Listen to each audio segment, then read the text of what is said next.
Hi, my name is Shelly and thank you for watching my video on how to make almond milk. So the reason why I want to do this video is because I realize a lot of my friends, they've been buying almond milk, but they don't know how to make it. So usually when you buy a carton of almond milk, there is a lot of extra ingredients. So like for this video, it's just really water and almonds. But if you look at a container, like a carton, you'll see some emulsifiers and some like preservatives, and it's just things that you just don't need. And then it's also really expensive as well. So it's like, why do you want to pay for something that is overpriced and also has chemicals in there when you could make it yourself and for so much cheaper? And that's what I want to teach you today. To make the almond milk, so first of all, of course, you need almonds. So just make sure that you get raw almonds, don't get the dry roasted. And just make sure that, yeah, it's, as organic as you can.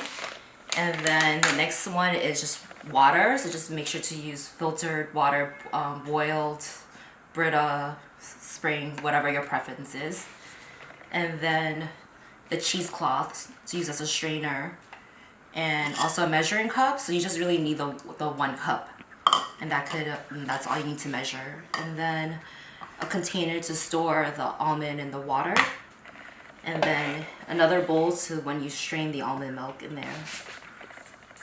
And then this is the strainer, and then the filter to bottle the almond milk, and then a storage, like a jar or a bottle. And then most importantly, the blender to put everything together. So every 1 cup of almond is 4 cups of water. What I'm gonna do is here measure 1 cup of raw almonds.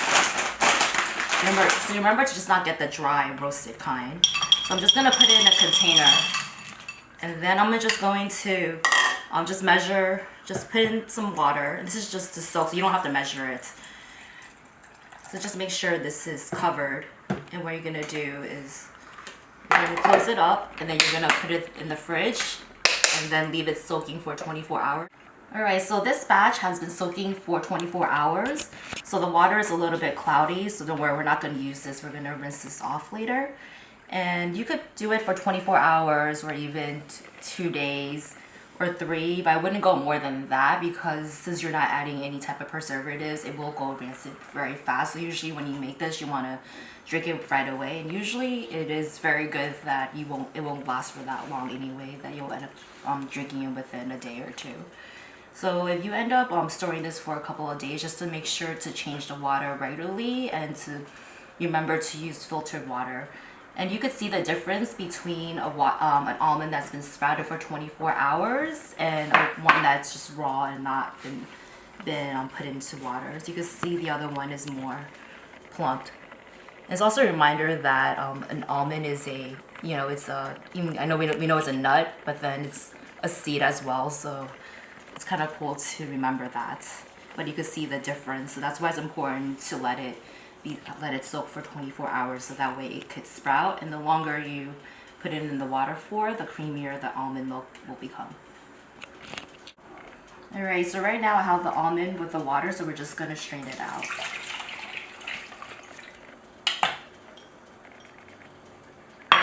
So here I have 1 cup of the sprouted almonds.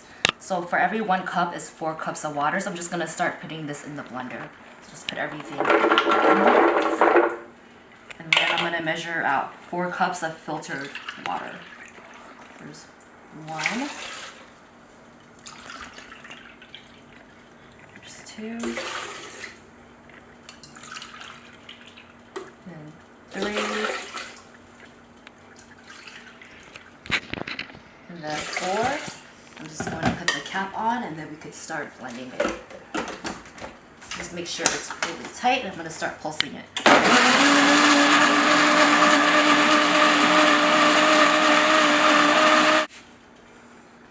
Then I'm going to lift this up to see how the texture is. And you can see how milk and creamy it is already. So this is ready to be strained. So what we need is a cheesecloth. Over here I already pre-cut it. So you could get this at a Target. I also use a nut bag as well, but that would require you cleaning it afterwards, and I'm lazy, I don't want to do that, so I want to just be able to use this and throw it away. So I have a strainer right here with a cheesecloth on top, and it fits perfectly. And just make sure you have a clean bowl to just catch the liquid once it's been strained. So I'm going to pour the mixture that we have of just sprouted almonds, the 1 cup of almond with the 4 parts of water. And you can see that the cheesecloth is catching all the pulp and all the shell and all the grind, and then what's left is just the almond milk. So I'm just slowly doing this so that way it doesn't overflow. So got this all in here. So what I'm going to do to speed up the process is I'm just going to put the cheesecloths together and then just strain it out. And it's almost like a stress reliever too when you do this.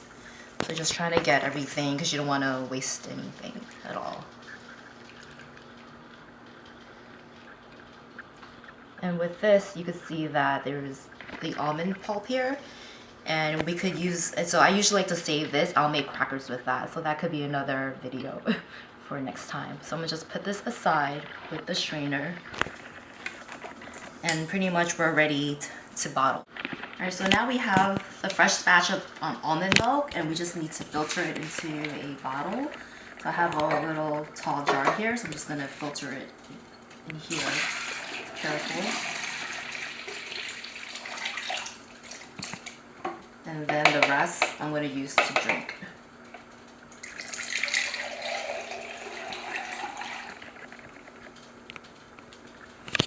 So remember to just put this in the refrigerator, and I think the most it could last is 4 days, so just try to keep it longer than that. And what I like to do sometimes is I'll add pumpkin spice, cinnamon, or even cocoa powder in there to make chocolate milk. And if you want to add sweetener, you can add stevia, sugar, honey. But ideally, I like to drink it by itself. So cheers.